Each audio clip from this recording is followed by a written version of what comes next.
विधानसभेच्या पूर्वी देवेंद्र फडणवीस यांच्या सरकारनं शेतकऱ्याचा संपूर्ण 7/12 कोरा करू, 7/12 कोरा केल्यानंतर शेतकऱ्याची संपूर्ण कर्जमाफी होईल असं आश्वासन शेतकऱ्यांना दिलं होतं। मात्र निवडून आल्यानंतर 7-8 महिने झाले तरी सुद्धा शेतकऱ्यांचा 7/12 कोरा झालेला नाही।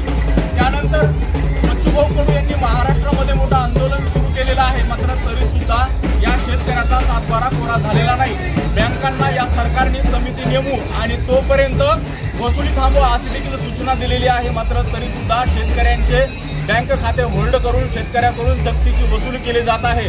आज पोळ्याचा सण असताना सुद्धा टाकरवण या ठिकाणी शेतकऱ्यांनी आपल्या बैलाच्या अंगावरती संपूर्ण शेतकऱ्याचा 7/12 कोरा झाला पाहिजे, कर्जमाफी झाला पाहिजे असे संदेश दिलेला आहे। आपण बीडच्या माजलगाव तालुक्यातील टाकरवण या ठिकाणी आहोत आणि टाकरवणच्या शेतकऱ्यांनी हा संदेश दिलेला आहे। आपण त्यांच्याकडूनच जाणून घेण्याचा प्रयत्न करणार आहोत की त्यांची काय भावना आहे।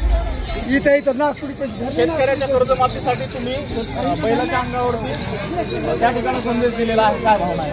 विधानसभेपूर्वी महायुतीच्या सरकारनं 7/12 कोरा करू असा शब्द दिला होता, मात्र निवडणूक होऊन कित्येक दिवस गेले तरीही शेतकऱ्याचा कर्जमाफीचा विषय हा कधी घेतलेला दिसत नाही सरकारनं आणि शेतकऱ्याची कर्जमाफी करण्याची सरकारचं काही धोरण दिसत नाही।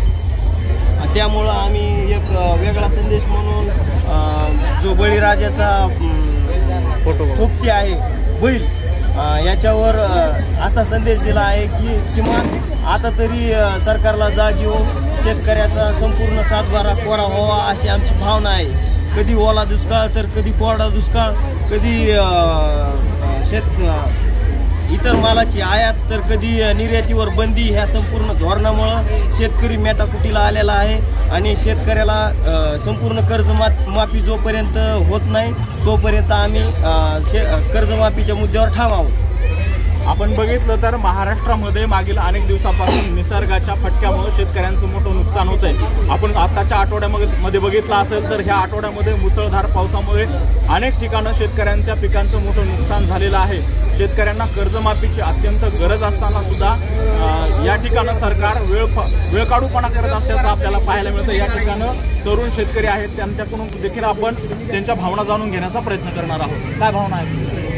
जर बघायला गेलं तर महाराष्ट्रातला आणि मराठवाड्यातला शेतकरी आसमानी आणि सुलतानी दोन्ही संकटांनी वेढून गेलेला असताना विधानसभेच्या निवडणुकीमध्ये राज्यकर्त्यांनी इथल्या शेतकऱ्याची सरसकट कर्जमाफी करू असं एक प्रमुख आश्वासन निवडणुकीला सामोरे जाताना दिलेलं होतं। निवडणुका पार पडल्या, सरकार स्थापन झालं, वेगवेगळ्या योजनेवर खर्च चालू झाला, परंतु या सरकारला शेतकऱ्याची कर्जमाफी करण्याचा विसर पडला की काय असा प्रश्न आम्हाला या अनुषंगानं आम्हा शेतकरी बांधवांना पडलेला आहे। खास करून मराठवाड्यामध्ये आणि माझ्या बीड जिल्ह्यामध्ये दर मिनिटाला एक आत्महत्या घडते, तर हा आत्महत्येचा दर असाच वाढत जात आहे, तर याच्यासाठी सरकार अजून किती अंत पाहणार आहे? सद्यस्थितीत राज्याला आणि मराठवाड्याला ओल्या दुष्काळानं झोडपून काढले व त्याचं नव्हतं झालंय। कुठलाही प्रशासकीय अधिकारी किंवा राज्यकर्ता किंवा लोकप्रतिनिधी शेतकऱ्याच्या बांधावर आलेला दिसला नाही, कोणी पंचनामा करताना दिसलं नाही। अशा परिस्थितीमध्ये आता शेतकऱ्याची कर्जमाफी होणार की नाही असा प्रश्न आम्ही बैलाच्या पाठीवरून लिहून या सरकारपर्यंत पोहोचवण्याचा प्रयत्न या ठिकाणी केलेला आहे। आमच्या एवढ्याच मागण्या आहेत की या मराठवाड्यामध्ये ओला दुष्काळ जाहीर झाला पाहिजे, शेतकऱ्यांचा 7/12 सरसकट कोरा झाला पाहिजे, सध्याचं अनुदान भेटलं पाहिजे, गत वर्षीचा आणि या वर्षीचा पीक विमा लवकरात लवकर या सरकारने मंजूर केला पाहिजे। आपण बघत आहोत तर मागच्या 7 महिन्यामध्ये म्हणजे 2025 मध्ये 7 महिन्यामध्ये जवळपास 167 शेतकऱ्यांनी आत्महत्या केलेल्या आहेत। मराठवाड्यामध्ये सर्वात जास्त बीड जिल्ह्यामध्ये आत्महत्या झालेल्या आहेत आणि त्यानिमित्ताने पोळ्याच्या सणानिमित्त शेतकरी आक्रमक झाल्याचं आपल्याला टाकरमध्ये पाहायला मिळतंय। शेतकऱ्यांनी पोळ्याच्या सणानिमित्त आपल्या बैलाच्या अंगावरती शेतकऱ्यांची कर्जमाफी झाली पाहिजे, संपूर्ण 7/12 कोरा झाला पाहिजे आणि सरकारला जे आश्वासनाचा विसर पडलाय ते आश्वासन पूर्ण झालं पाहिजे अशी मागणी ठाम या शेतकऱ्यांनी केली आहे।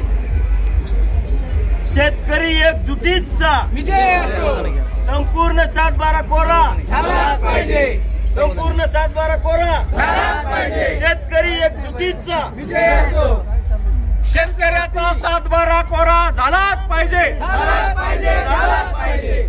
सरकारला विसर पडलाय कर्जमाफीचा असा सरकारला विसर पडलाय, सरकारला विसर पडलाय, शेतकऱ्याचा 7